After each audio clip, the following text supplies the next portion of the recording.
કૃષ્ણયાન હિરણ્ય કપિલાના પટમાં જાણે કુરુક્ષેત્ર રચાઈ ગયું હતું.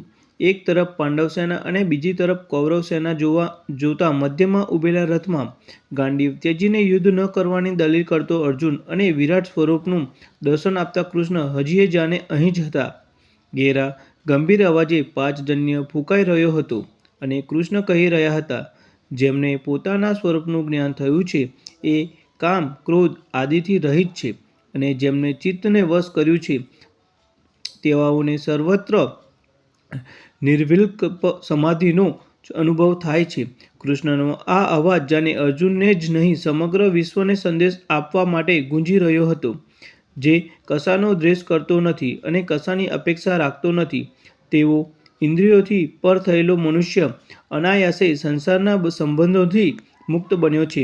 જેનું મન પોતાને વશ છે તે જીતેન્દ્રિય અને શુદ્ધ અંતઃકરણવાળો છે.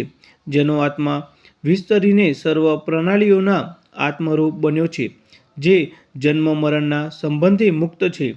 શા માટે આ મૃતદેહનો ત્યાગ આટલો બધો પીડાકારક હતો? શું દરેક મનુષ્ય આટલી જ પીડામાંથી પસાર થતો હશે? કૃષ્ણની બંધ આંખો એક અકલ્પ અનિવાર્ય પીડામાંથી પસાર થઈ રહી હતી.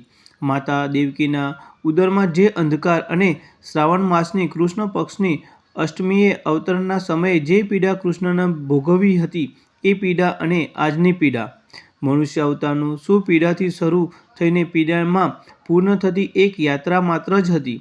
જન્મેલાનું મૃત્યુ નક્કી છે અને મૃત્યુ થયા પછી જન્મ નક્કી છે. ન હન્યત્યને હન્યમાને શરીરે. પોતાના શબ્દો કૃષ્ણને વ્યર્થ લાગી રહ્યા હતા.